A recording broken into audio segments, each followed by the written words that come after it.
Start your show now, press 1. To hear important instructions, press... Since it appears you're calling back into a live show, we are reconnecting you now. Your show will go live in 5 seconds. 4, 3, 2, 1. Nobody take no cornbread from me.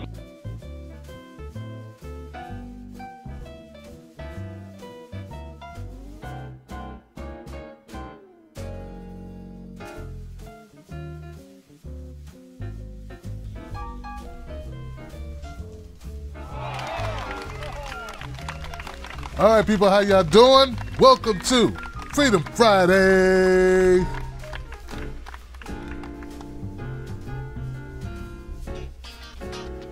Tim Black. Tim Black. Tim Black. Yes, I am. True. Funny. Tim Black. I am TimBlack.com. Tim Black.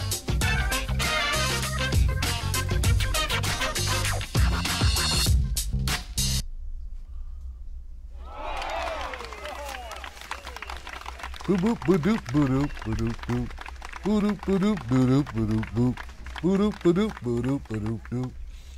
All right, people, how you doing? My name is Tim Black. Welcome to the Tim Black at Night Show, and welcome to Freedom Friday, the show where you get to call in and you get to speak your mind. So let me give it up for everybody out there today who's tuning in. And I want to first start off the show by saying I had a great show yesterday. An amazing show yesterday. A great time with great guests. We started off a new segment called Chopping It Up with Tim Black. And we had a great crowd. A lot of people poured in. So I want to give a shout out to all those people, all my guests and all my audience. Guest members, Teodris Fikre, Portia Boja, and Seema Hernandez. Yeah.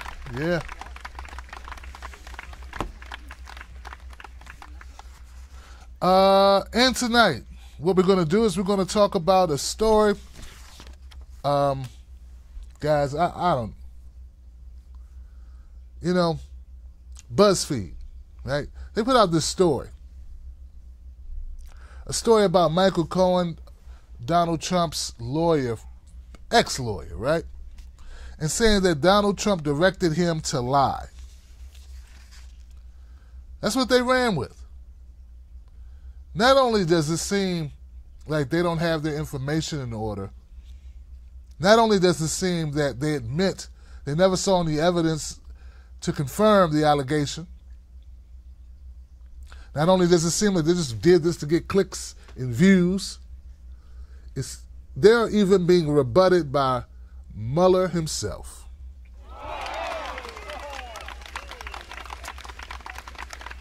Yep. So,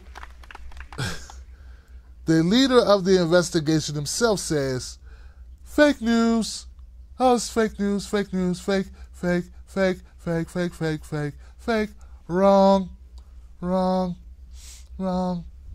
That's what kind of news is being spread by BuzzFeed. And it just goes to show. Like I told somebody earlier, we were talking about it, they sent me an email about it, and I'm like, they don't care that they're wrong. They care about that money, baby. They care about that money.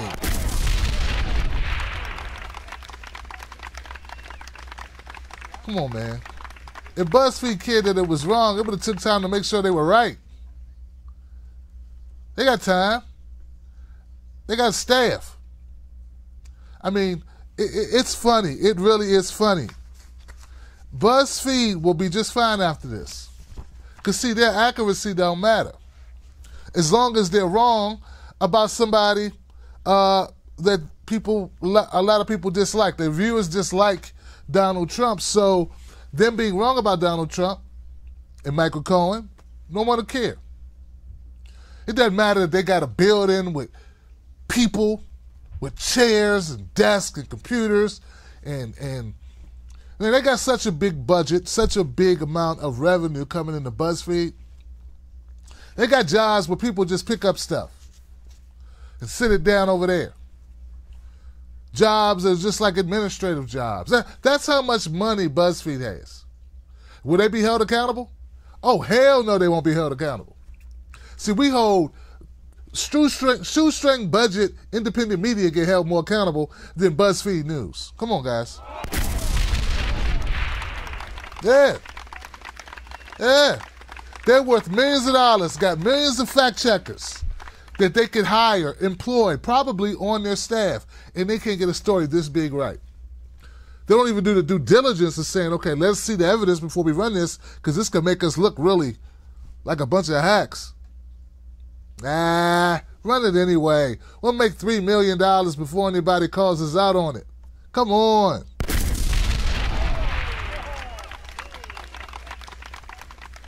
You know, hey, that's the way things work.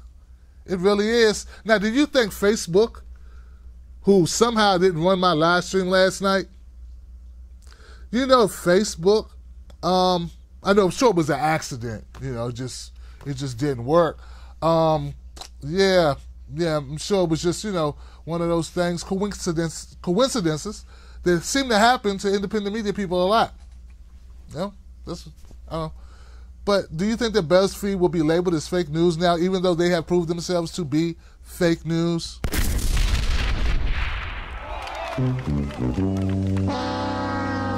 I'm just wondering if they're going to be labeled as fake news. I mean, they just proved themselves to be fake news.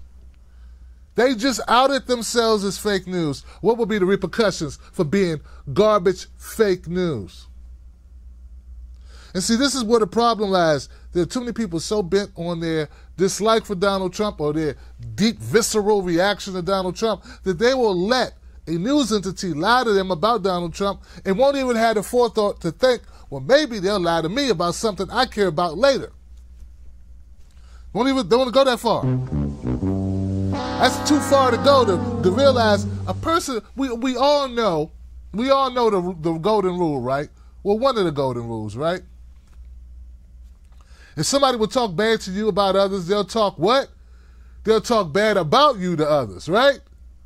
If you see somebody doing other people bad, using other people, betraying other people at a drop of a hat, slimy backstabbers, opportunists, or whatever, and you go, oh, well, they ain't doing it to me, you just wait. That bus is never late. It's going to happen. It may not be when you expect it, but it's coming. So we know these things. We're growing up with them. You don't even have to go. You don't have to get a doctor's degree. You don't need a master's degree. All you need is an experience in the game of life, in the school of hard knocks, and you'll find out that's how life works. So people with just the life experience of walking around on this earth, dealing with men and women, dealing with relationships, dealing with co-workers, dealing with friends, would have to understand that this is not good. That this shows that they cannot be trusted. BuzzFeed cannot be trusted. But will BuzzFeed pay a penalty for it? I tell you, I don't think they will. I don't think they will. Yeah, I've seen news organizations with millions of dollars in their bank accounts, with millions of people, with 100 people on staff, with offices and budgets, get less scrutiny and able to fudge a story, screw a story all up, and get less held to a lesser standard than a one-man show. Happened to me, so I know. I know it happened. Nobody spoke out. None of my friends said shit. And that's how it goes. Well, you know what I mean. In the media world. And yeah, I'm still pissed off about it because it's just so relevant. So relevant. BuzzFeed will not pay for what it did. Now, what exactly did it do? Well, let's first show how they got exposed. The special counsel investigating Russian interference in the 2016 election disputed on Friday a report that said President Trump had directed Michael Cohen, his longtime lawyer and fixer, to lie to Congress. That's right. About a meeting held in a skyscraper with people from Moscow. Or in a skyscraper in Moscow. Okay, so Michael Cohen allegedly was at a meeting in Moscow and he told some lies. And they said he only told those lies because Donald Trump said, hey, go tell lies. Stand up for me. Tell them what I want you to tell them.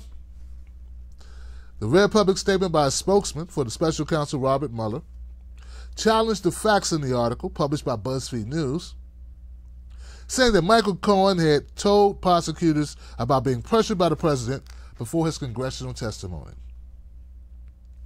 BuzzFeed's description of events or statements to the special counsel's office and the characterization of documents and testimony obtained by his office regarding Michael Cohen's congressional testimony are not, starts with an A, they are not accurate.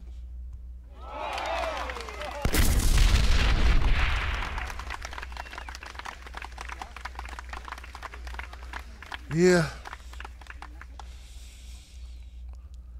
Now, they say here that, based on the BuzzFeed article, a lot of other news entities ran similar stories. They used the BuzzFeed report. Because that's all it takes is one news entity. I mean, especially when you consider, 5 corporations own 90% of our news. So it makes sense that it only takes really one news agency to get it wrong. Or in this case, not get it wrong. Come on, guys. This looks like got it right. Getting it wrong was getting it right. You know what I mean? That makes sense to you? Getting it wrong and sometimes getting it right. Like when people say, oh, our government's broke. I'm like, no, it ain't broke. It's working the way they want it to work. That's why it's so screwed up. Now, you can say it's screwed up or it's bad. Hell, you can even say it's evil. But you can't say it's broke. Oh, no. It's too consistent to be broke. Broke denotes ideas of mistakes and accidents and mishaps. One-offs, mind you. You know what I'm saying? Like things that just, oh my goodness, flukes. Yeah, flukes. This was not a fluke. This was somebody, I believe, in my opinion. Now, I don't have a staff of people checking this story out. I don't have people picking up stuff. Hey, Tim, where you want the planner to go? Put it over there, Jeff. Okay. Hey, Jeff, come back here. Move that planner back over there, man. Okay. All right, go to lunch, man. I'll call you if I need you to do anything else for me. Hey, Susan, give me some coffee, please. Thank you. Now, they got people like that. I don't have those people. But I still have a feeling that BuzzFeed knew what the hell it was doing. So the BuzzFeed, the BuzzFeed, the BuzzFeed, the BuzzBleed, the blood nosebleed, the BizFeeds, the JizzFeed. Give it up for JizzFeed.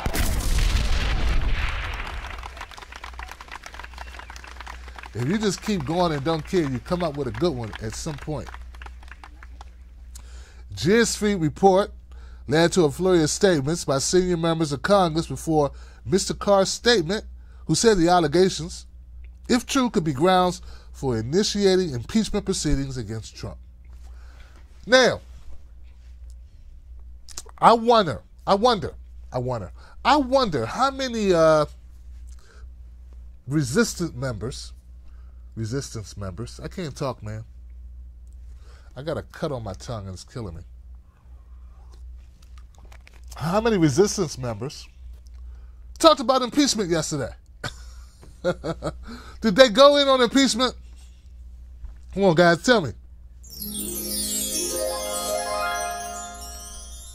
Somehow I believe that there are a lot of resistance people talking about impeachment. Somehow I believe there were a lot of resistance people on Twitter going, now we got him. Oh, yeah, we got him. Oh, we got him now. Oh, we got him now. We got him. Ah.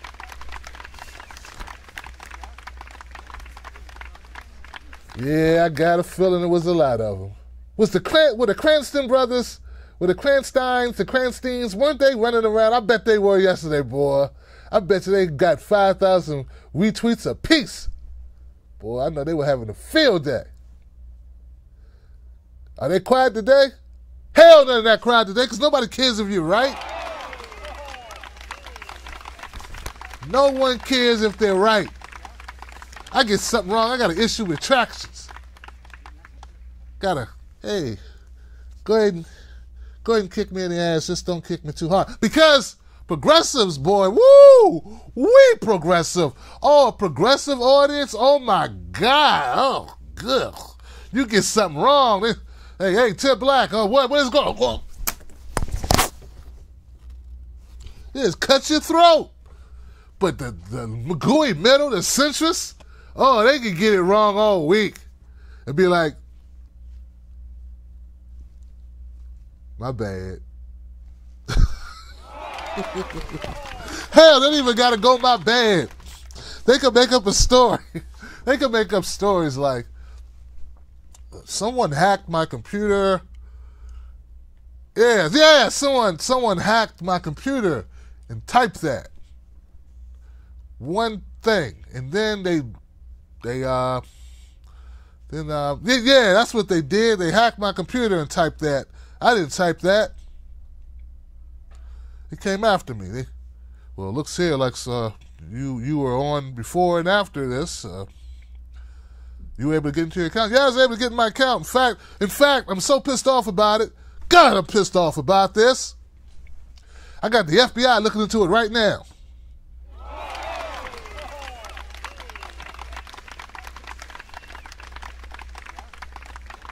Well, I'm going to get the FBI on the case. Hey, they stopped caring about that story yet? They stopped caring? Yeah, they stopped. They moved on. Yeah, they moved on. Business as usual, open for business as usual, because that's what you get to do when you're in the middle. But if you are progressive and you screw up, oh my God, you don't get off so lucky, do you? You can make an honest mistake. Oh my God, you don't even have to make a mistake. It's just, because progressives are so frustrated. They're so frustrated. They've been abused so badly by the neocons and neoliberals. They're just so abused by the centrists and by the liberal elite, the limousine liberals, the porcelain fake progressives, the regressives. They're so victimized by them that they just lash out. They just, don't touch me, don't touch me. You know, God, I was just trying to give you a hug. No, don't touch me. It's just been abused so badly that we just take, and we really need to work on that. Real talk, guys, all joking aside, we really need to work on that. We really do, because there are worse people, much, much worse people sometimes that we really need to focus on. You know what I mean? But anyway, back to the story. Now, BuzzFeed is maintaining that the report was accurate. Its editor, Ben Smith, said after Mueller's office disputed the account, he said, "We stand by our reporting. The sources who informed it, and we urge the special counsel to make clear what he's disputing." So basically, he said, "Hey, Robert, shh, we on the same side, man."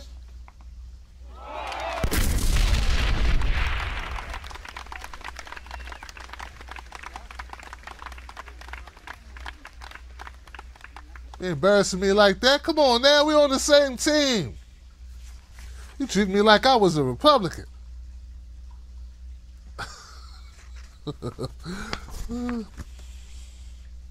So anyway, here we are. And all I'm saying, guys, I'm not going to go further into it. In fact, I can't. I'm about to leave the talking to my audience. But I just didn't want to cancel tonight's show. Oh, Tim, we don't care about your dumb tongue. Screw you. Get this show going. Get this show going. I give $1 a month. Get this show on the road, Buster. Like I said, man, progressives get pissed off. But no, seriously, guys, I'm going to open up phone lines and let you guys have at it. Break it down till it's broke. Because, yeah. I think we're tired of being lied to, and I think it shows, you know. But this right here, this is a case of, I mean, if Robert Mueller says his office released a statement that this report was inaccurate, if from what I've been reading, now I haven't looked into it deeply, but from what I've seen, the BuzzFeed reporters, two of them, have different stories, and neither one says they've seen the evidence that their so-called informant that supports the story of the so-called informant. So that would seem to me that they haven't done their due diligence. That's, I mean, just from the outside looking in. And if you got two different people on a story, and you got editors, you know, not just some black guy with a hat on with a green screen, not that, like, you know, editors and building and stuff, you know, the little cute Keurig coffee things, you know, little cute things, got a machine of them. Somebody delivers brownies or bagels every morning. Like, if you got that going on, you'd be able to say, you know what, let's fact check this shit. You know?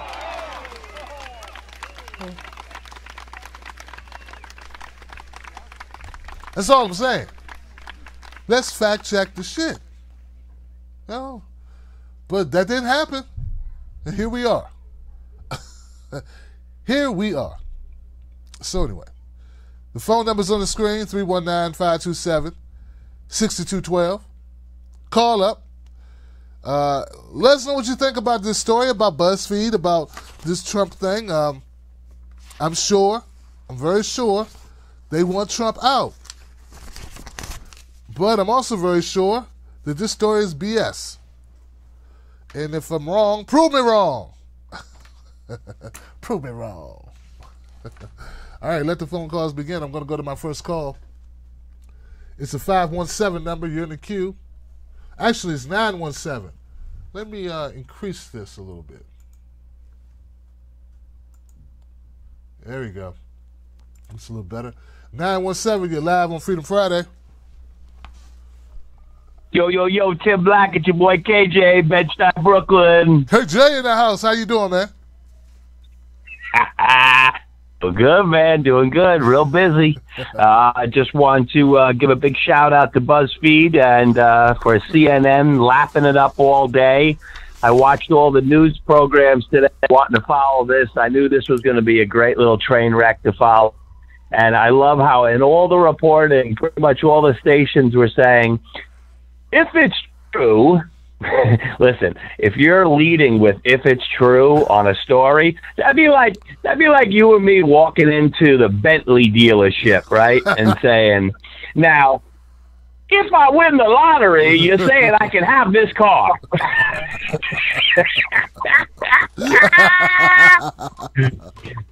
Let me tell you. With that mindset, I appreciate the way they have definitely just handed another reason for most people that are on the fence to elect Donald Trump in 2020. So they can keep it up because this is just, it's beyond sad and pathetic how easy they're making it for the undecideds. And let's face it, there aren't too many real undecideds or moderates, as you might want to call them, left in the political game. But as long as media outlets like BuzzFeed, which is like a joke to begin with, they're kind of, you want to talk about JV, you know, they're not exactly up there with any of the big dogs. But the fact that CNN latched onto it, and man, they were going at it today, their stories, and they still have clips of this, you know, still on YouTube, like shamelessly, you know, like it's still happening, like there wasn't no redactment, like, you know, the people didn't come out and say, nah, this is all BS. I mean, oh, man, it's just, you can't make this shit up. But I appreciate it, you know, of course, as a Trump supporter. And the other fun and bizarre incident that I really got a kick out of today was the, well, not today, but just this week, was wonderful Women's March story, which I definitely appreciated. That disaster, which I caught on The View with Miss Tamika Mallory, I guess, you know, trading in their pussy hats for Nazi helmets with their lovely anti-Semitic appreciation there for Louis Farrakhan. And it's kind of funny because, there are things about Louis Farrakhan that even I myself agree with, and I think he's a pretty entertaining character. And but it's like there's things like Hitler also probably had some good points too, but in the end, you really can't roll with him. And I don't think putting a picture of him and calling him the greatest of all time is going to do much help attracting all those white Jewish broads that marched in the first march. I mean, and the fact that the other woman, her name is Bob Bland. I mean, you can't make this shit up. What woman is named Bob Bland? Now, am I missing something? Wow. Is she transsexual? Because she looks like just a normal white woman. So, but this stuff is beautiful. I mean, what a wonderful week. And to top it all off, of course, I wanted to comment on the toxic masculinity madness, which, I have no problem with the Gillette ad. Personally, I beat women off with a stick, and I've been hit on and harassed by gay men my whole life. So, what they got to throw a few gay guys in there, bothering us straight guys walking down the street, because let's really get down to brass tacks when it comes to who's sexually harassing who these days on the streets anywhere in any major city. Not that I can't defend myself, and not that I just always kind of laugh it off when it happens. But, just that commercial in itself was just so absurd. And, yeah, there are a lot of guys, and I know guys like that. But it just, you take it to a point where it just becomes absurdity. And then you're not really addressing what the actual issue is. And the fact that most people can't even define what the hell toxic masculinity means. It's beautiful. So, for me personally, it's been a pretty awesome week. I mean, again, my Trump economy's doing well in New York. I'm busy as hell. I can't complain. But this stuff with BUZZFEED and the Women's March, and, this is some good stuff. So I hope they keep it up, because it's just making the cakewalk for us in 2020.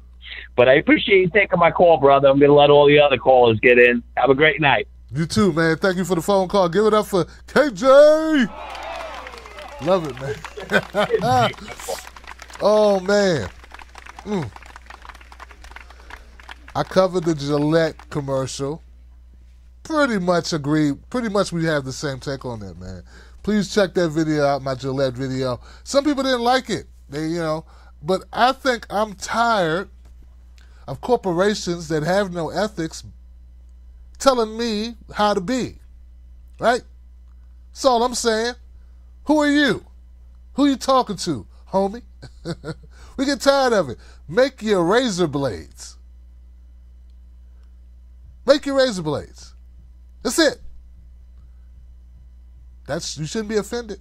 Oh, they tell basketball players to shut up and dribble, but no one wants to tell freaking Gillette to shut up and make razor blades. So at least basketball players have off seasons. All right, we'll go to the next call. Thank you for the call, KJ. 813, you're live on Freedom Friday.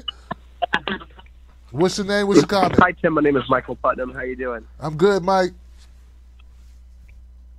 Good. I was listening to your show. You were talking about, one the Gillette commercial, which, I have a daughter, so that's pretty big for me, because I strongly believe in the,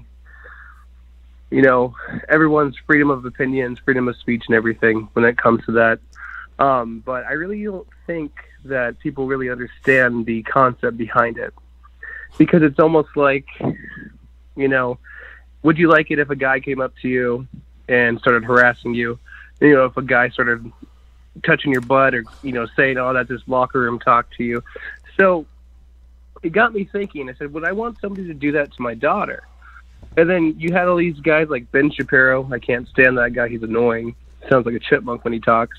And all these other people are, what do they call them, figureheads in the political world that went out there and said this is a world of what they would call feminism, trying to spread feminism, like a takeover or whatnot. And I said, that is the stupidest thing I've ever heard.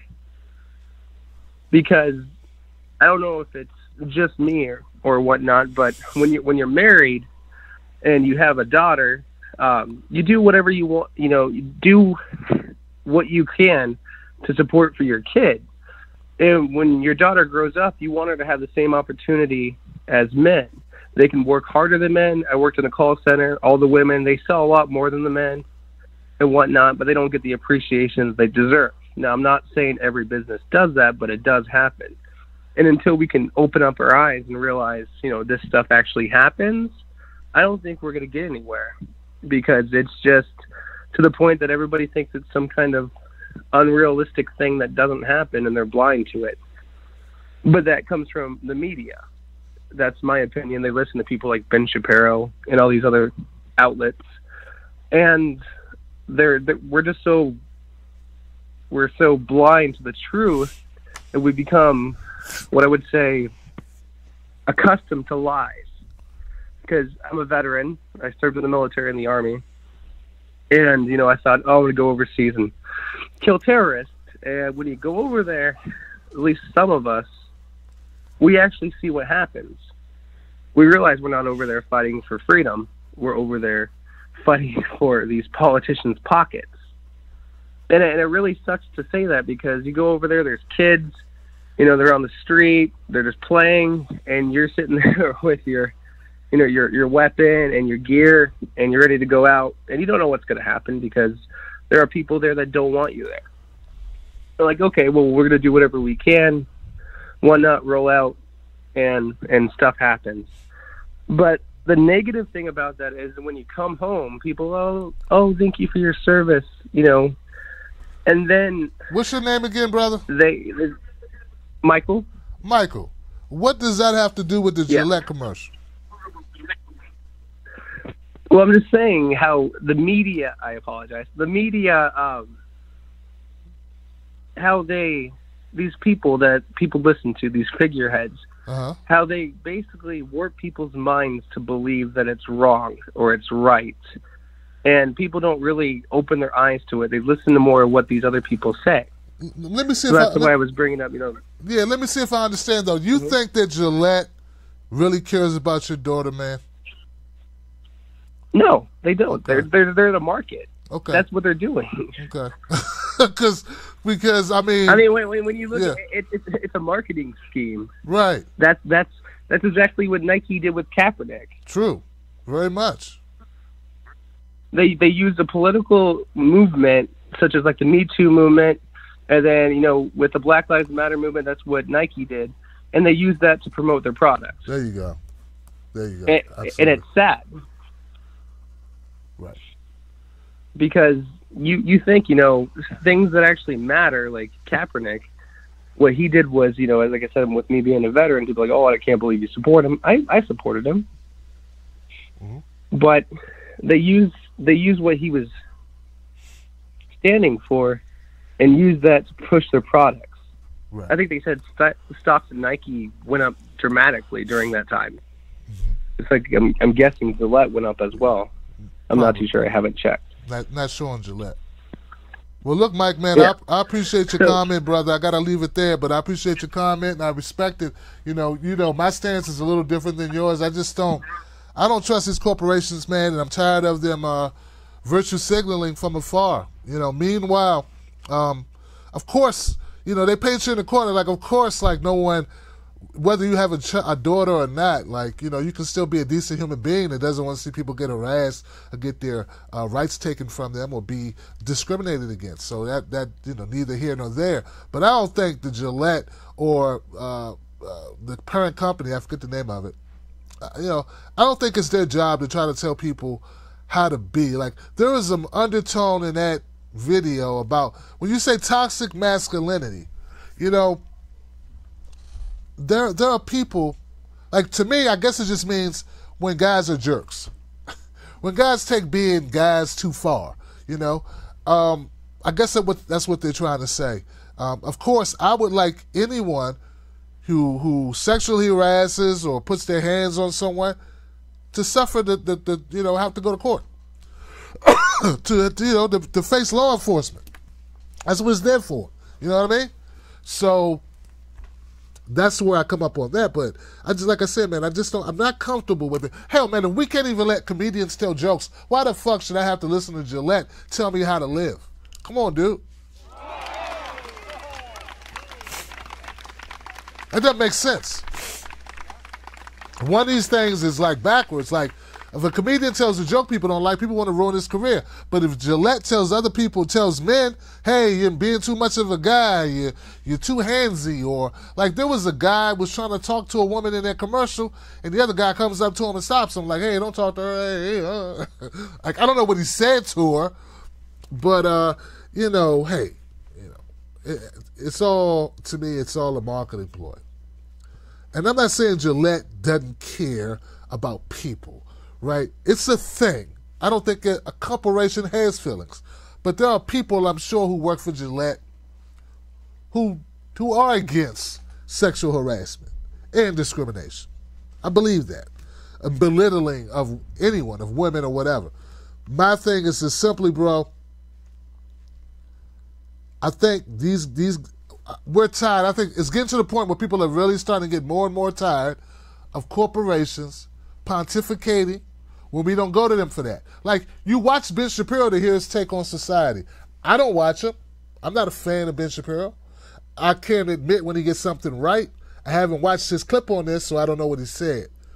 But, you know, you tune in to Talking Heads because you want to hear him talk about stories, talk about issues. Nobody cuts on, like, you know, no one watches commercials or orders Gillette razor blades to be dictated to. So that's my only complaint about it. I don't think I'm going to change that. But I respect your opinion on it. You know, you're concerned about your daughter.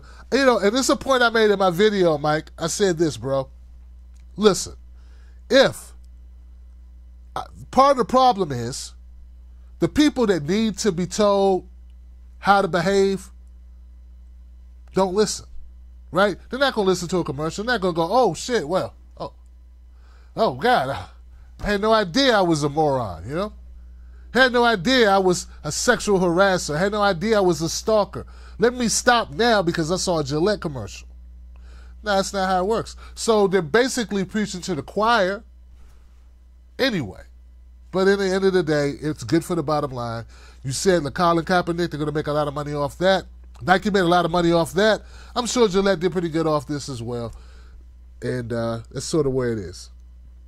But I appreciate you, bro. I'm going to have to go to the next phone call.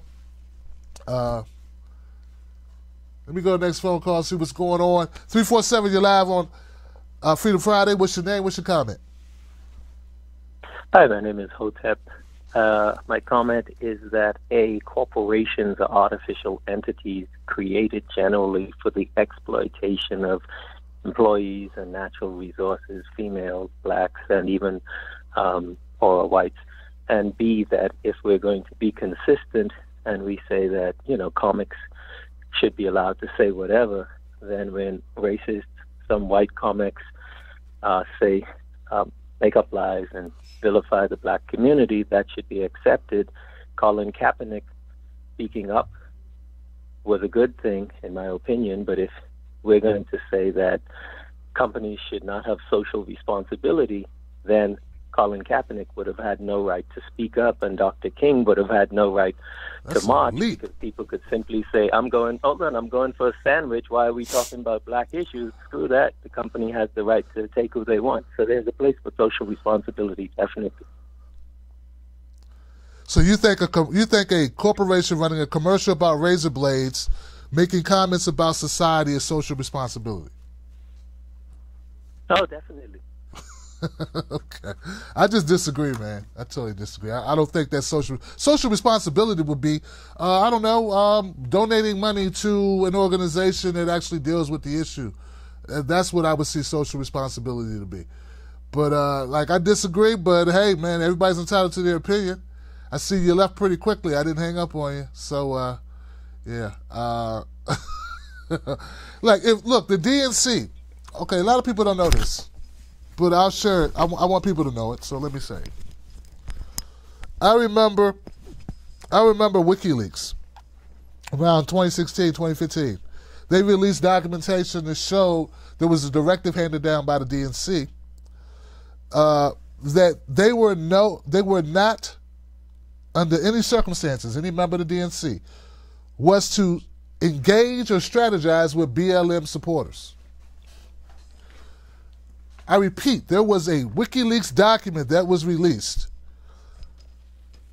a memo from DNC officials to DNC members, instructing them not to engage, not to have dialogue with, discuss no policies about any BLM-related issues with any BLM, Black Lives Matter staff. Meanwhile,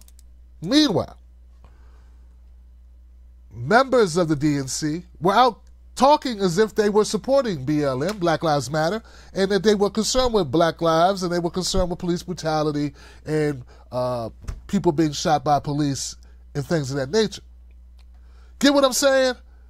Get what I'm saying? Now, DNC is a perfect example. A corporation with a directive to not actually do anything about the problem, but they were very happy to take your vote. They were very, very happy to get your donation and to project and to point fingers at Republicans and Libertarians and anyone else about how much they cared about the blacks. But they had no intention. No intention. Not only did not have any intention, which would mean a plan, they instructed their members not to have any intentions, not to get involved. So that's the type of shit, folks. That's the type of thing, right? That's the type of thing that bothers me. So when I come from a perspective of giving them the side eye, when I come from a perspective of prove it to me that you mean well, well, that's part of the reason why, because DNC is an example. Now, if a political organization whose whole job is to legislate, fight for issues, that's their whole job.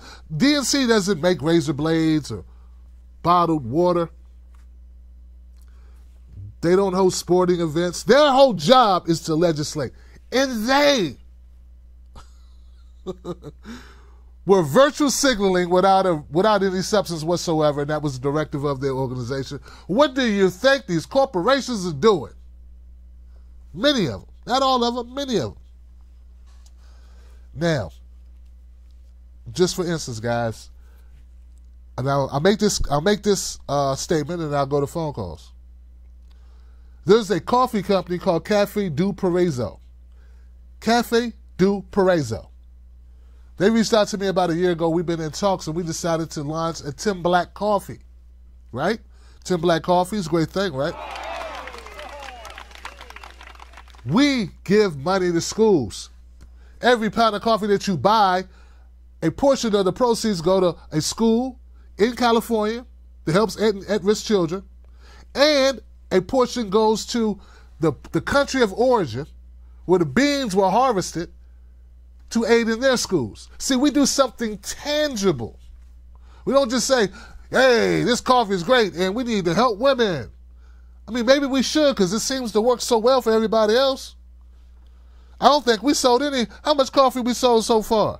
Not a lot. And we do tangible shit. But I guess the commercial I made where I talked about the issues of schools and people in poverty and homelessness. We have children who are homeless, who go to school every day, who only get one meal a day, and that's at school. And our coffee proceeds, a portion goes to that. We can't get the sales, but a company like Gillette, they're not donating any money to a women's, women's issues. Like, are they? They should have said that in the video. Then you got something. Then you're doing something. And then again, you don't need to say anything. Just do it. Just do it. All right, I'm going to go to the next call, guys. Prove me wrong if you want. I love you. I still got love for you. We don't have to agree on everything, but prove me wrong if you got it. All right. You're live on Freedom Friday. Hello? Hey. Okay. Oh, hey, Tim. How you doing, man? I was good till you called up. What is it, my brother?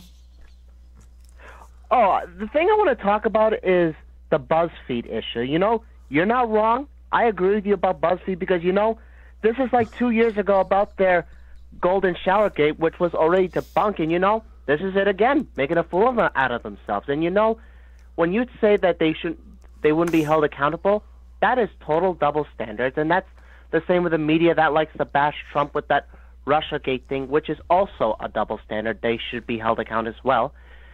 And you know, the thing is that this whole reporting and with the Russiagate thing against Trump, in my opinion, it's just totally dangerous, totally disgusting, and it's like criminalizing peace because, you know, this is a cover for Hillary's hypocrisy against Bernie Sanders, as we all know, because it's like the deep state does want Hillary, except she lost, and we all knew that. But even though in 2020 there's an election, I want to go to detail, but I want to say it's this as a paleocon like myself, like someone like Ron Paul, Pat Buchanan, Rand Paul, or whatever paleocons there is.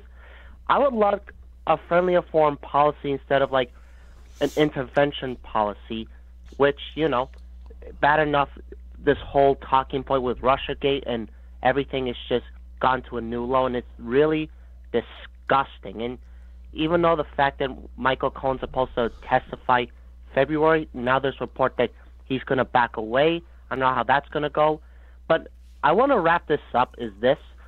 Why would Avenatti, Stormy Daniels, and Karen McDougal get involved with Cohen against the Trump thing anyway? That's my partial curious question. That's what I would like to know otherwise. But okay. Anyways, I would like to like talk more details. I don't want to like overboard the whole conversation, but you get what I mean about BuzzFeed's hypocrisy and neoliberal media's hypocrisy and everything. But otherwise, thanks for your time and also have a nice day. You too, man. Good job, brother. Good job. I like that. Yeah, man. And I appreciate you, you know, kind of keeping it, you know. I know it's not easy being on phone calls, man. I forget I've been doing this like 7 years, and 6 years, and you know, I've done public speaking. I've been trained in this. Not trained, but I learned on the job. You know, so I get it. It gets a little different. You know, you got different things you want to say. But yeah, I respect the fact that these media entities, brother, they out to make money. And I just want more Americans to understand that this is a money situation, not about right and wrong. It's not about accuracy, it's about money. So I'm beginning to believe, and I know this is weird, right? But I'm beginning to believe they take turns getting it wrong on purpose. And it's like if one gets it wrong, then they all can all blame that one, but they all make money. Then a couple months later, another one gets it wrong. Wasn't The Guardian wrong like last week? You know, The Guardian was wrong about WikiLeaks. Said Julian Assange met with like these people from the Trump campaign, and they had no facts at all, and everybody just ran with it. Remember that? It's okay. Then they get quiet for a while. Then somebody else gets it wrong. They make another $200 million. You know, it's just what they do. But I'm going to go to the next call, guys. And as you can see, I'm being a little bit more active on the phone calls now. One part of my New Year's, what we're doing for 2019, besides launching new shows, I think I'm going to get more active in the phone calls. So I want to make sure things stay lively. And I'm not going to do it just to be a jerk, but if I disagree, I will respectfully say, hey, I'll ask you more questions. Even if I agree, I'll ask you to elaborate. I think we'll have a little bit more interactivity on the phone line. So give it up for that. Yeah, I'm going to go to the next phone call. But thank you, brother. I feel you on that. 412. Oh, I'm sorry. 1 second. 412. Then I'm coming to 770. 412, you're live on Freedom Friday. What's your name? What's your comment? Hey, Jim, it's Uli. Let's interact. What's up, Uli? How you doing? I'm fine. Somebody said we have a state of emergency here, but it's not snowing yet, so whatever. It's just all these crises and all these states of emergencies everywhere in there. It's interesting. So I have to chime in on that Gillette commercial. I have to. I've been ranting on this for a while, and I'm not sure to what extent I've ranted here before, but here's my rant on the Gillette thing. The groups I'm circling in are all these, progressive groups. Just for clarity, let's just use that word. We're all, the people here around here, they all consider themselves progressive and whatnot. And God forbid, the mainstream media. We have our independent media. We have our own thing. We do our own thing. We think for themselves. We think for ourselves, right? Except when it comes to this Me Too shit, right? That's when all of a sudden you have the progressives totally divided. And they're actually not very evenly divided. I think there's a smaller group of them who say, like, now, wait a minute. Okay, where's this coming from? With everything else we're dealing with here, we're asking these questions. Who puts this out there? Where is it coming from? Is this credible? And we scrutinize that way, except when it comes to this movement. So, guess what? The objective is it's working for them. We're divided. Hello? You know what I mean? That's what look, I'm a woman. I know what it feels like to live as a woman in this world. There are challenges. There are challenges for everyone. There are challenges for guys too, right?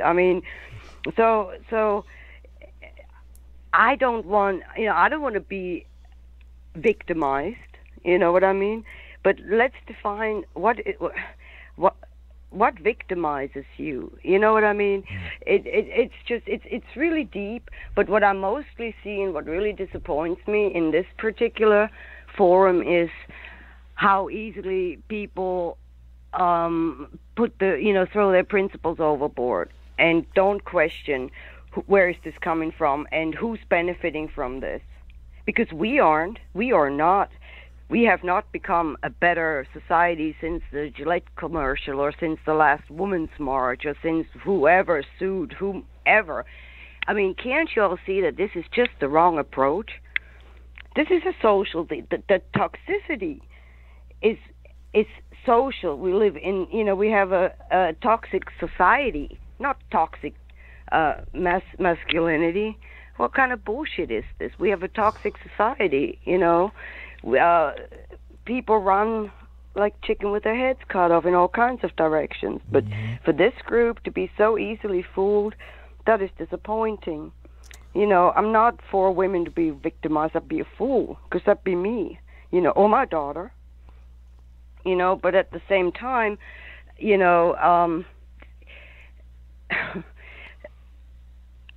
the approach is wrong. I guess that's what I'm trying to say. Nothing with the idea that, hey, let's all be nice to each other, whether it is between men and women or whatnot. Let's just all be treating each other respectfully. But this approach is just completely divisive, and it's not.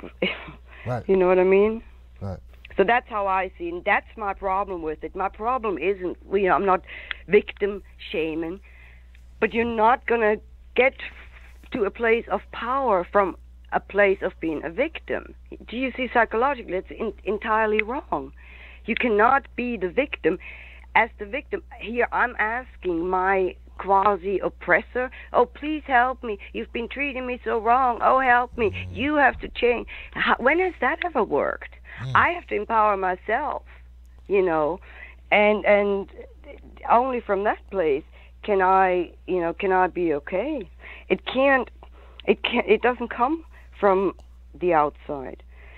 So, like I said, this is really deep and really complex, but the circles I'm talking in and communicating in.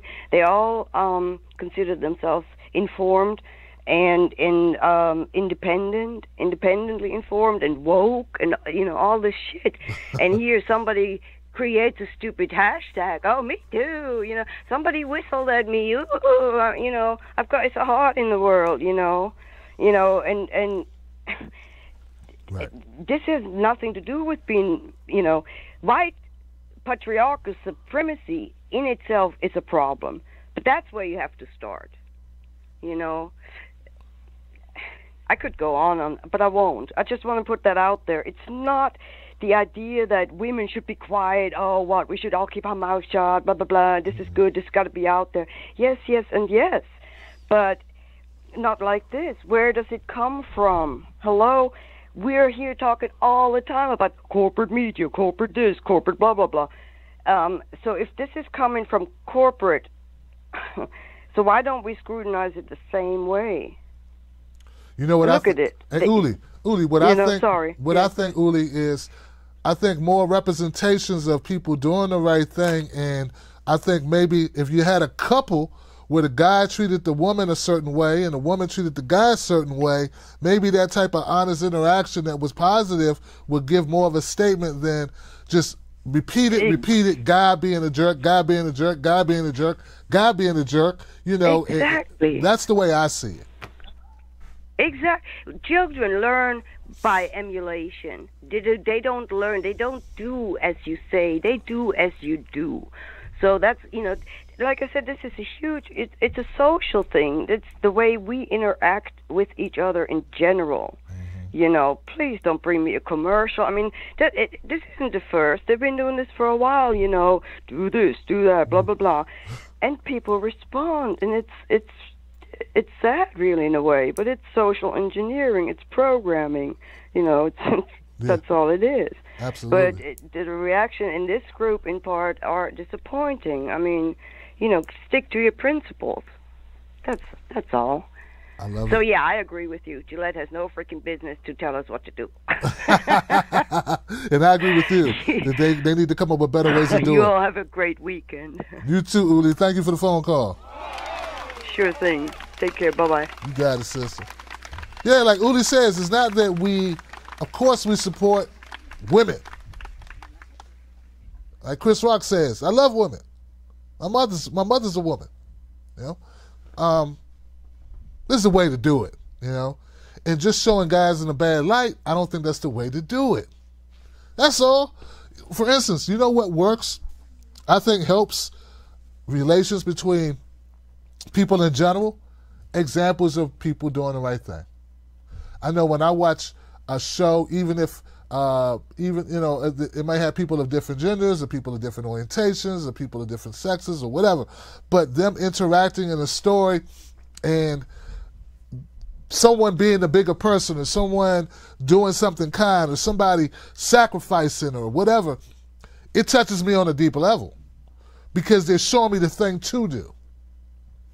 Get what I'm saying? That's just my opinion, man. I'm going to go to the next call. Thank you, Uli, for bringing that up and keeping it 100. 770, thank you for holding on. You're live on Freedom Friday. What's your comment? Tim Black, how are you doing? I'm good. This is Dave from Stone Mountain. Man, I was a little late today, and I heard all the chatter about the Gillette commercial, and it's so silly. But I just had to call and leave a comment. There are two issues here. One is the content of the video, and one is the motivation behind it. And we might disagree a little bit on the content. I actually like the content. I know there are a couple of sections in there where you could kind of get the wrong idea or something maybe about, but I think the overall message was don't be a complete asshole to people, And so I like that, but I'm not biting. I'm really not. When it comes to a corporation like that, it really is about the bottom line, and I don't want people to be sucked in by this. Like, of course, even the guy who was saying he liked the commercial, when you asked him, do you think they care? He's like, no, and of course they don't care. And obviously, if you're going to try and increase sales, you're not going to tell men you're being a dick, and you're going to push a lot of men buyers away. So that would go to them actually trying to do the right thing, but I'm still not buying it, Tim. The problem is that I guarantee you Gillette, who's been charging outrageous prices for razors for decades, is full of shit and is losing money out the ass to all these new Dollar Shave Clubs that are popping up everywhere. And I don't think it was a message to men at all. I think it was a shameless attempt to gain female customers. And that's just my take, plain and simple. They have female razors. I don't think it was a message to men at all. I don't think they give a fuck about the Me Too movement. I think they just wanted to gain women customers, and they made this commercial to appeal to women. And so that's it, man. That's how I see it. I think they're full of crap, and they don't give a shit about nobody, and they just wanted this commercial to appeal to women. It wasn't about appealing to men at all, and that's it. That's the bottom line. Give it up for that, Dave. Oh, man, that was on point. On point, Dave. You know what? You're absolutely right. I belong to Dollar Shave Club. Because what? Because the Gillette razors are way more expensive. Now, Dollar Shave Club sends you more razors than you need. Like, more razors than you... Right, I cut my subscription off 4 months ago, and I still have razors in my cabinet because you see so many razor blades. It's like, okay, dude, I don't need them. So, but I'll pick them up because I like the razor blades. Good point there, Dave. I appreciate you on that. And yeah, I'm gonna go to the next call. 360. 360. You're live, Freedom Friday. What's your name? What's your comment? Hey, Tim. How you doing? I'm good. Good. Yeah, I'd like to say that lady, she said something really right there when she said, self-empowering yourself. But the problem with the country nowadays is we do too much self-empowering instead of coming together as a group to get what's better for everybody. And, yeah, Dave, he's right. It's all about the marketing when it comes to this Gillette stuff. And speaking of the marketing, I absolutely believe that Trump's actually doing the same thing when it comes to this wall. You crunch out numbers to me, Tim, and I think Trump wants the wall built for a specific reason that benefits him, that it's going to end up lining money in his pocket somehow because he knows a lot of contractors from all the property he owns. A lot of people probably won't agree with me on it, but I'm pretty sure there's going to be a kickback to him somewhere along the lines. That's why he's probably fighting for the wall so much. And if you do the numbers, I can do a calculation out that we can create 4,000 border security jobs at $80,000 a year for 10 years at $3.2 billion, leaving $2.7 billion for new equipment, training, everything they need, and probably still have money to put some sort of extra fence and security wall stuff where it's hard to reach in. And on top of that, the wall is never going to cost, maybe you might agree with me on this, it's not going to cost $5.7 billion. That won't even cover a third of it. I mean, you're talking 1,900 miles across the coast or across the border. It's not going to cover it. And I think the money would help the economy much better. I'm a Canadian. I own a business in the United States, but I leave my money in Canada for investments right now. I will not bring the money I own down to the States for investment because I see it being lost everywhere right now. And that's honestly where I feel is why is the government shut down when we could be talking about creating more jobs, creating a better economy, all this here stuff, instead of just being two little school kids in the yard trying to both be the top bully. I don't get it. I really don't. Yeah, good point.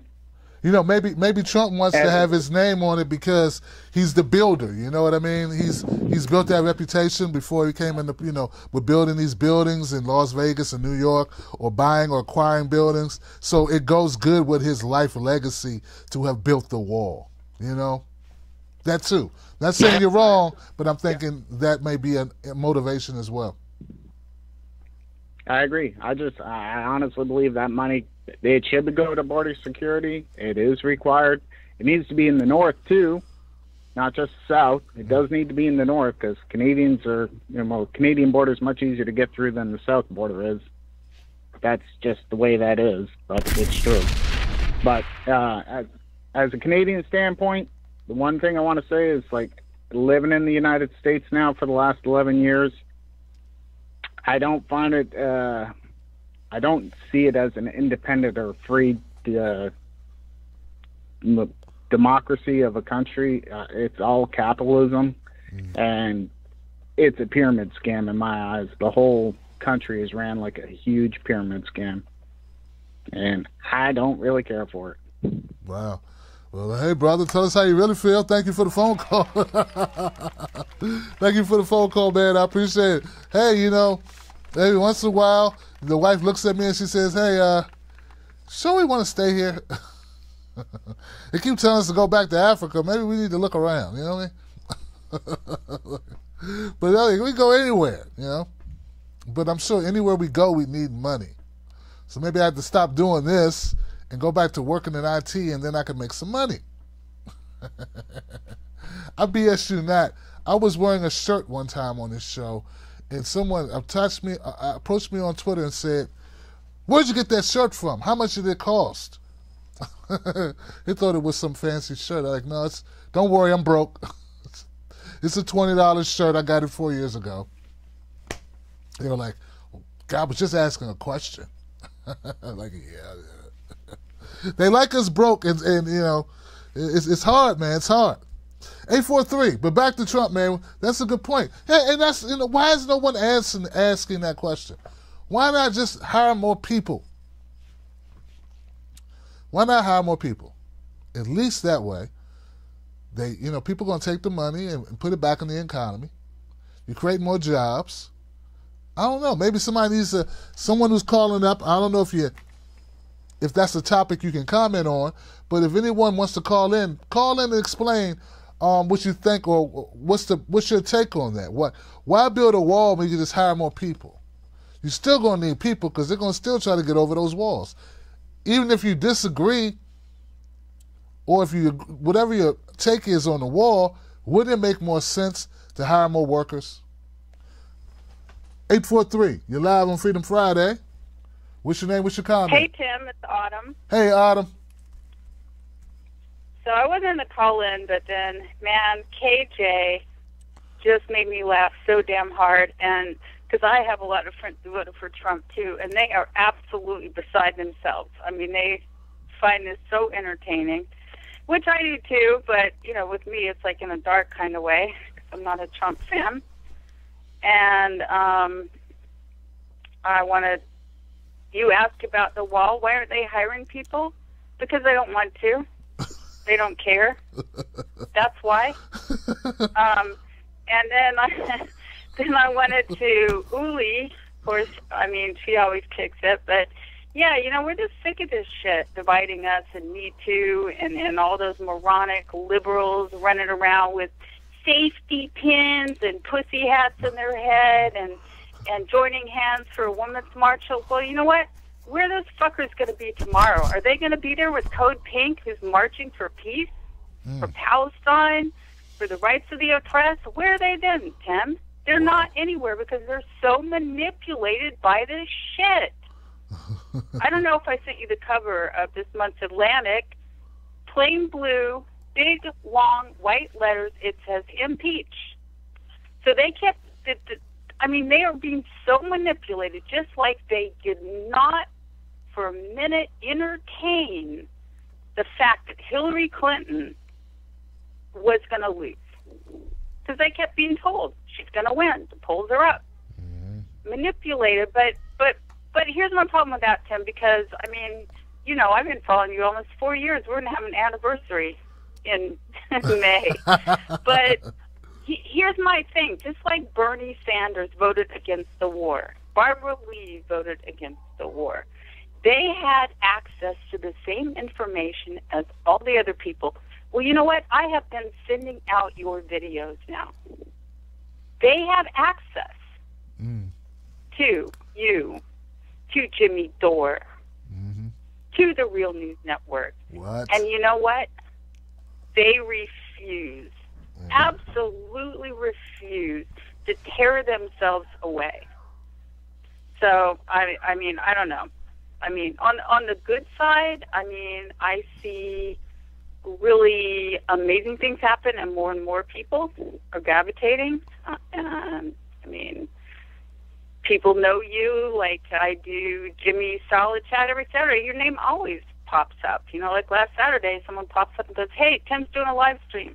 You know? So people are helping out each other and also crossing the aisle. I mean, it might be a right-wing libertarian, but you guys can unite if you're anti-war. Or, you know, other things that impact us all as human beings. So anyway, that's it. That's all I want to say. Well, I appreciate the phone call, and, you know, I agree with you. Thank you for sharing the information with people, trying to bring people, spread the awareness about the show, Adam. We can't save them all. I think the curiosity at some point kind of gets them, and, you know, I think, well, I can tell you this. I don't know if you saw my show last night where I had 3 guests on the show at one time. I'm going to start doing that more often. In fact, I intend to try to do it every week. That's what I'm trying to do. And you best believe there are going to be different people with different thoughts and different ideology on that show. And that's going to make it even more exciting. So thank you, Adam, for calling in. And thank you for helping all these years. And happy anniversary. Just don't, look, we better not tell our wives, my wife or your husband, they know they ain't got to worry about us. Thank you, little sis. I appreciate you. 510, you're live on Freedom Friday. What's your name? What's your comment? Hi, I'm JC, and my comment was basically just about border security and what I think would be needed.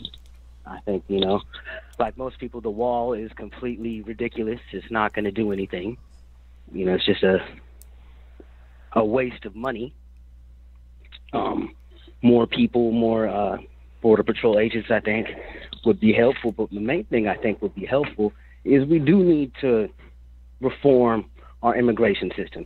It desperately needs to be reformed. I'm not an expert on it, but I do believe there's truth on both sides about, you know, the arguments. I do think there are fair arguments about sanctuary cities. With the case in San Francisco with Kate, I can't remember her last name, but that man should have never been in this country still, and that was because San Francisco was a sanctuary city. That's something that should not have happened. That being said, not everyone who comes over here, you know, is a rapist or a criminal, and it's ridiculous. I think reform could really happen if we try and put resources to improving conditions in other countries, and, you know, not taking these cheap imports or, you know, products made in Mexico, you know, with cheap labor.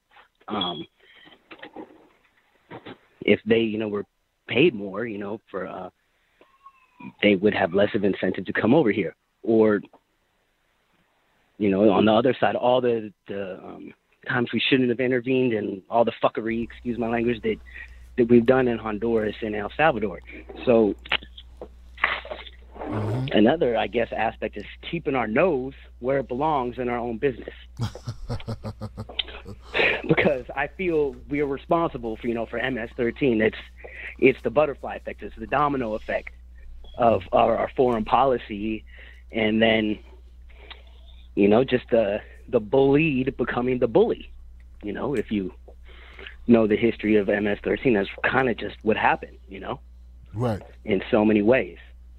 You know, the Chicano gangs and, you know, the Chicanos in East LA said, okay, now it's my turn, you know?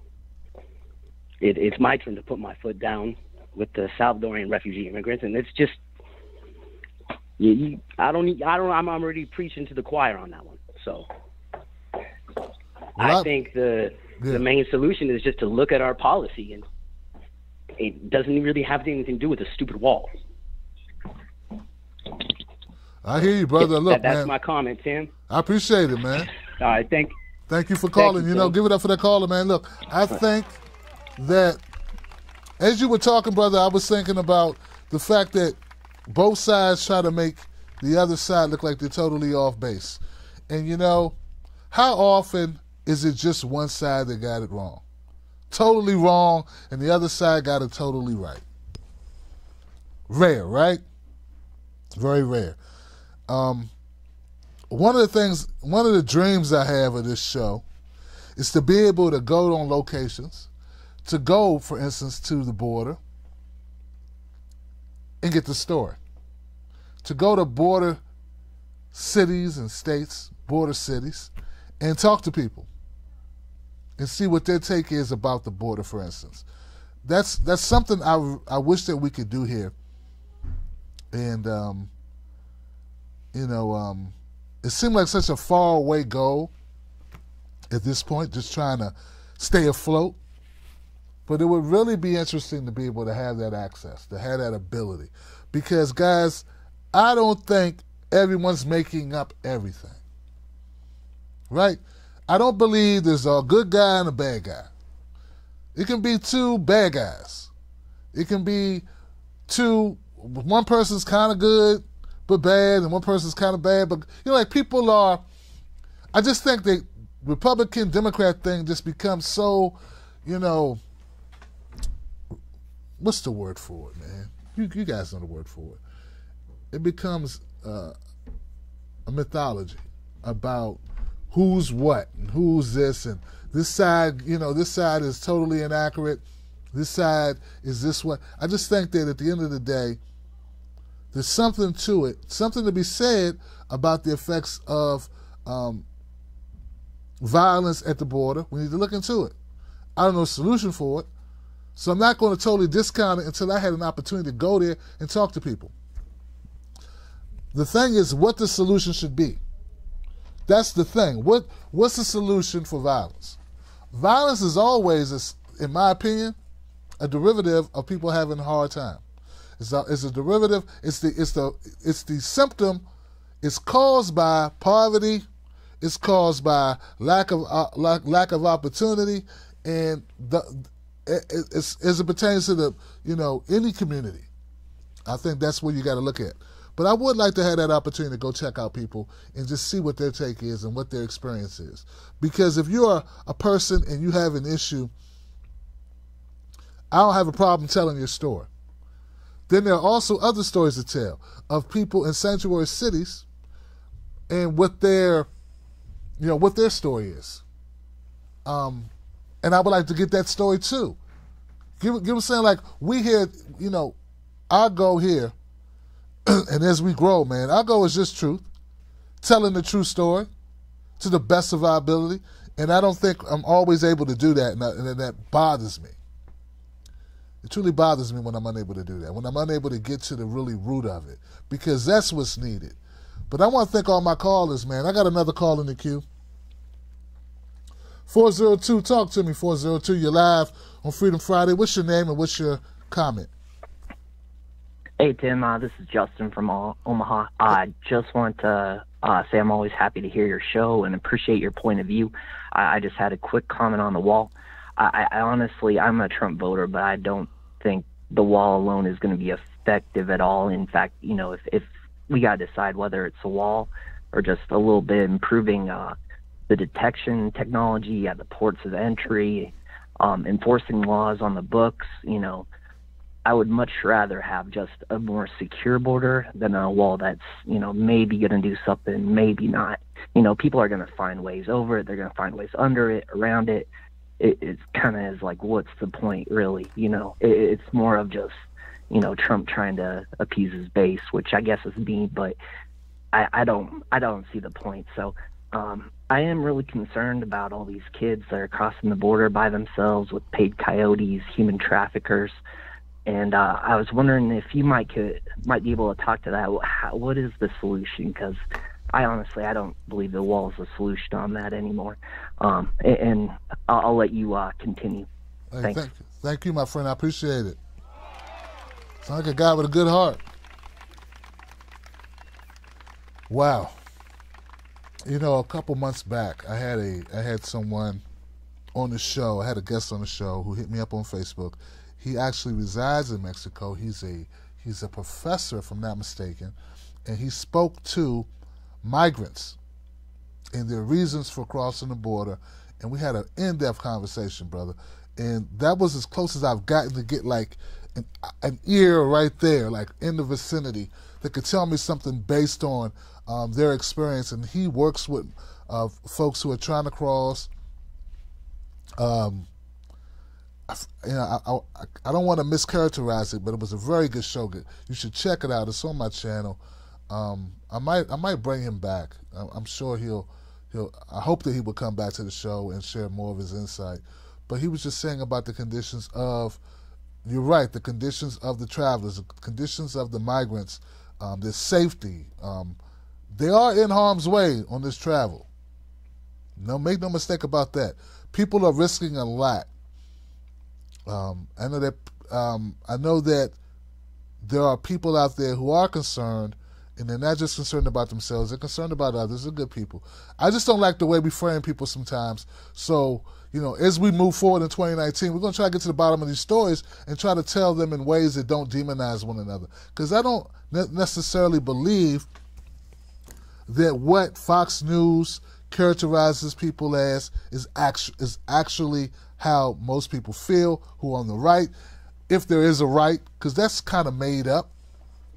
There are people who voted for Trump who feel like me on some social issues. There are people who, and the same thing on the left. Like, I don't believe just because you are someone who voted for Obama that means that you agree with everything MSNBC puts out. You may feel like, hey, owning a gun is okay. You might not see. So people are diverse. People have layers. People have, no one is cookie cutter. And the closer we get to understanding that, I think the better we'll get, the closer we'll get to respecting each other as human beings, and also getting closer to solutions. That's what I believe. But yeah, I look, damn, I covered the border, and I can tell you this, based on my research, there's no way to verify, no way to validate, no way to ensure that a wall would be effective. Okay, there's also no way to determine, because you're comparing apples to oranges, what's better, more people or more technology or more wall. There are places where there are wall currently in place at the southern border. There are places where there's fencing. There's places where there's just natural barriers, be they cliffs, be they water. So there are different things in place at different places. But one thing's for certain, those folks find ways over the wall or over the fences. Hell, they were putting ramps up and driving vehicles over the ramps, over the fencing. They were using small aircraft to fly over. They were drilling under and burrowing under the fence. You know what I mean? So, I forget who it was, but somebody said one of the keys to this, if this is an issue that we want to, address, I think there's so many other issues that need to be addressed. This is just one of them. And this shouldn't even be at the top of the list, frankly. We got so much going on in this country. I mean, hell, man. I mean, I always like to say, to remind people that we have a suicide rate is up. Poverty is still climbing in some segments of our communities. We have people who still have not rebounded from the 2008 foreclosures and the Great Recession, and we're talking about border walls. We got, how many people died? Somebody in the comment section, how many people died a day off of opiates? And we're talking about what? And I don't mean us. I'm talking about the national conversation is about a border wall that may or may not be effective at the end of the day. That's all. So I don't feel good about it, man. I really don't. I really don't. Well, let me check my comment sections, check my people on Facebook. I know, and my people on YouTube as well. Gabriel MacArthur says, Maddow is clearly reading the same script they wrote before Mueller disputed and desperately trying to cram the update in. How embarrassing. Yes, Rachel Maddow knows that her paycheck is good and she would like to keep that paycheck coming in. And it's horrific. It's horrific, man. But thank you, Gabriel MacArthur, for the contribution to the Super Chat. I appreciate you. Thank you. I tell you, man, I'm fighting it, man.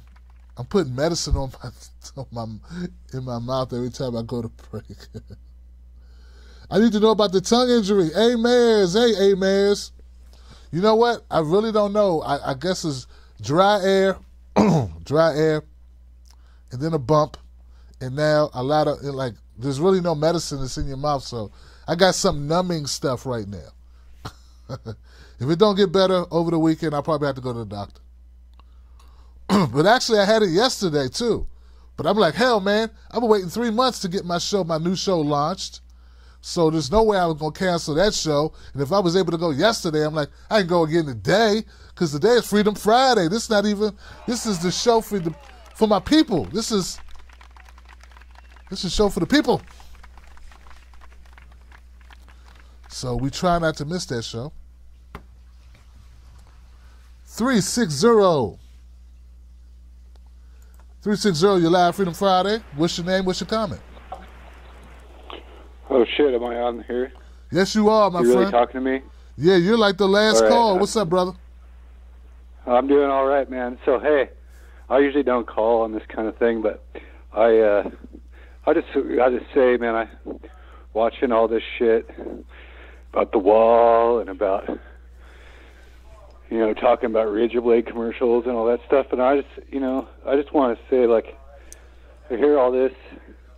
I don't go outside, so I don't listen to myself. So listen, brother. Huh? I gotta tell you, man.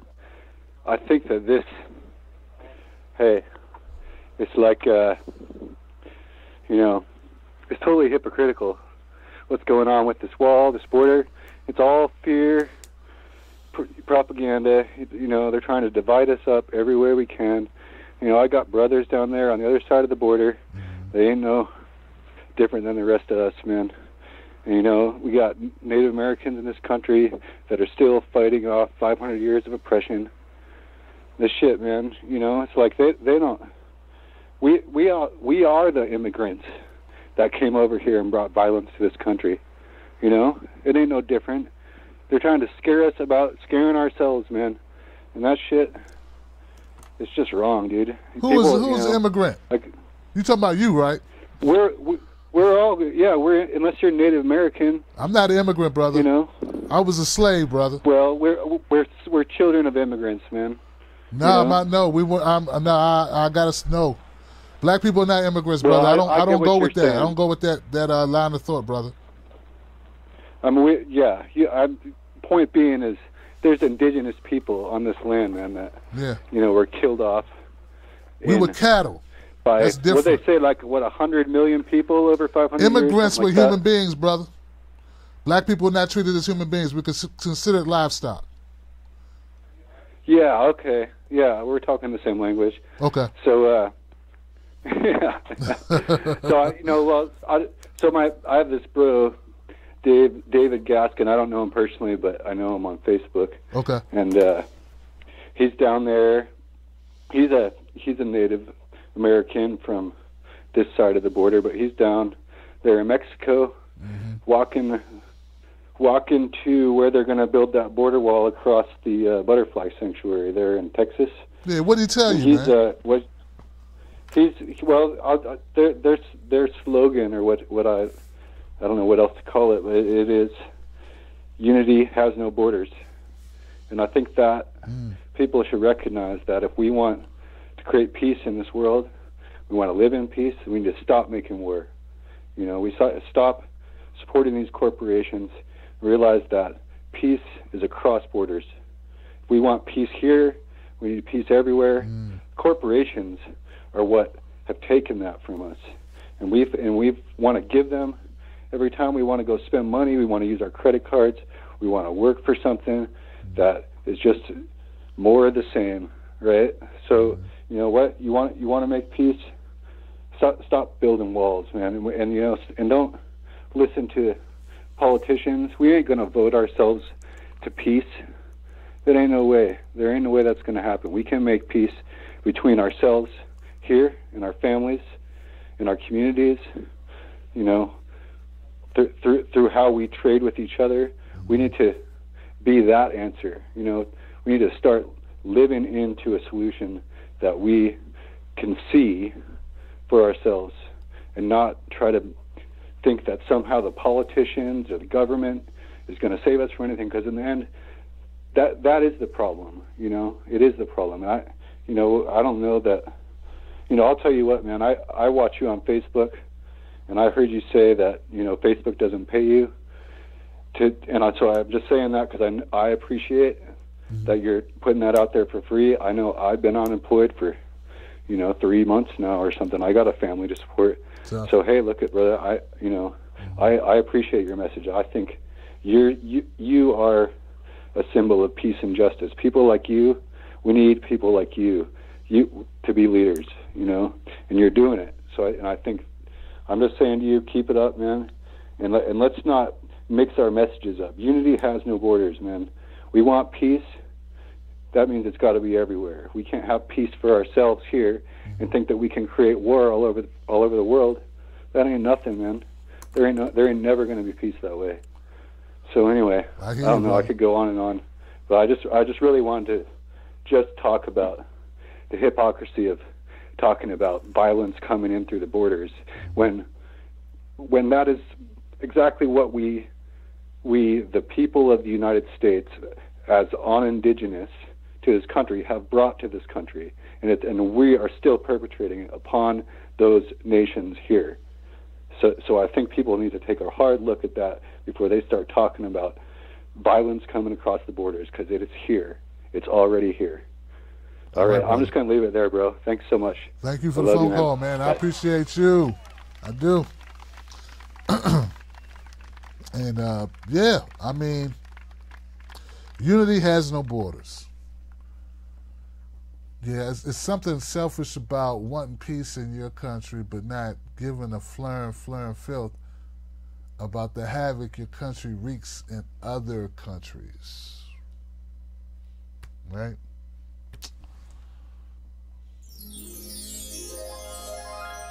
Light bulb moment right there, you know what I mean? Light bulb moment, man. I appreciate the phone call, man. Yeah, we do need to think about something bigger than ourselves, greater than ourselves. We need to do that. But I don't know if our country's ready to make that step yet. We got these I tell you, man, that the media tells you people's opinions on these issues usually ride with whatever media they happen to listen to or in you know, that they consume. That's really where they get their thoughts from. I mean, that's where they get their idea. That's where the narrative is painted. So if we don't, I think we need to overturn Citizens United if we're going to have a fair shot. Trying to get money out of politics should be job number one. Job number one, brother. I tell you. Well, let me check my Facebook people, man. I think we got some people on Facebook.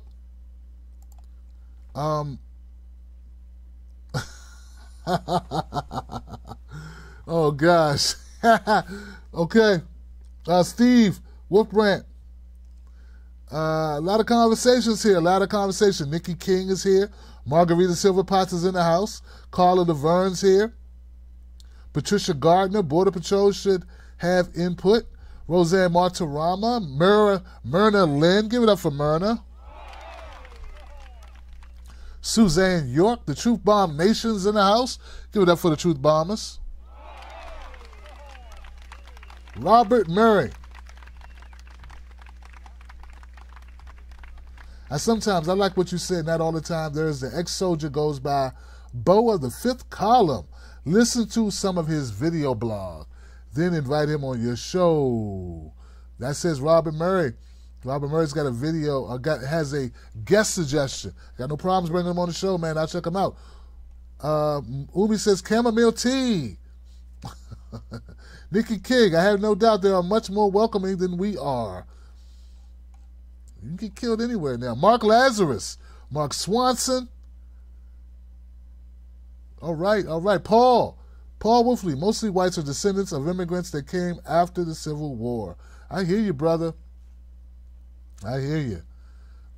Good point. After the Civil War. I don't know what point you're trying to make with that, but I do note it. Jilly Love, Maryland, Freedom Fighter 57, Schultze 100.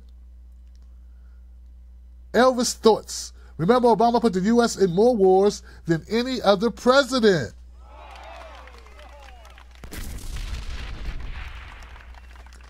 Wow. And see, so I'll tell you, man, we had a conversation yesterday on the show on Chopping It Up with Tim Black, Teodris Fikre, Seema Hernandez, and Portia Bolger, and the subject of identity politics came up. And one of the things that is so deceptive about it is that they'll use one of these faces of these people that you say, oh, I want to support because these people are disenfranchised. It's a woman, or it's a black guy, or it's a black woman, or it's a transgender, or it's a gay, lesbian. And they'll use that person to push through policies that they could never get through. Man, and that's a perfect example that Obama was able to take us to war, all these places. I tell people, when he came into office, we were at war in 2 places. Time he left, we were at war in 7 places.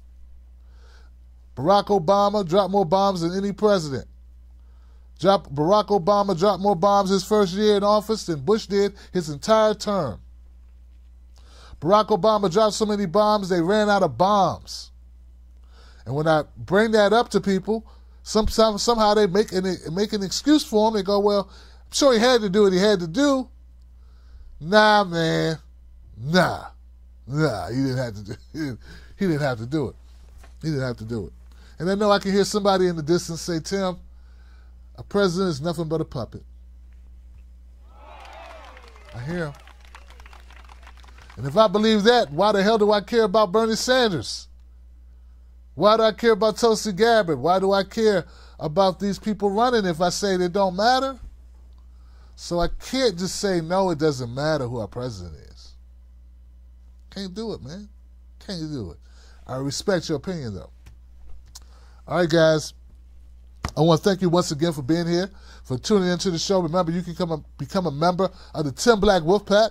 Do it right here on YouTube. If you're on YouTube watching, I got 80 people watching right now at one time, 90 people watching, 130 people watching. Well, I should have 130 people sign up today for $5. Become a member on YouTube. People on Facebook, going over to YouTube or going over to Patreon, become members of the show. We are going to cram in as much truth, honesty, hard-hitting, entertaining, informative content in 2019 as humanly possible. So, powering through a sickness, powering through bad setbacks is just going to be part of the game for 2019. We're going to do it all, guys. We're going to do it and do it well.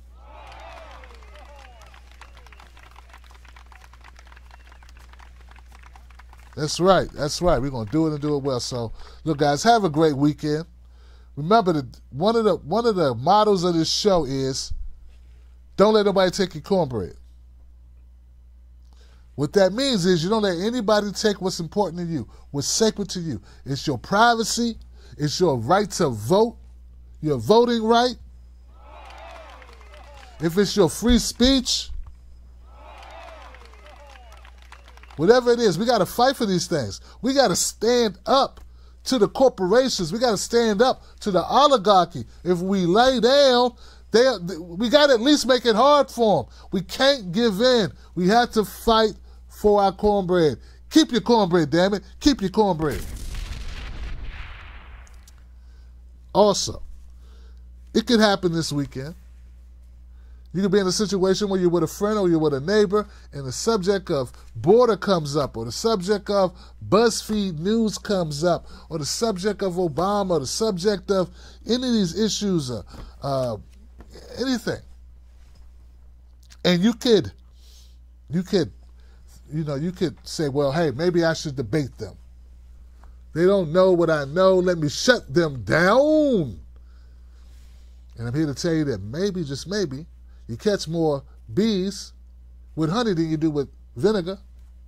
And maybe, just maybe, you should just sprinkle some facts on them, right? Because a man convinced against his will is of the same opinion still. Get it?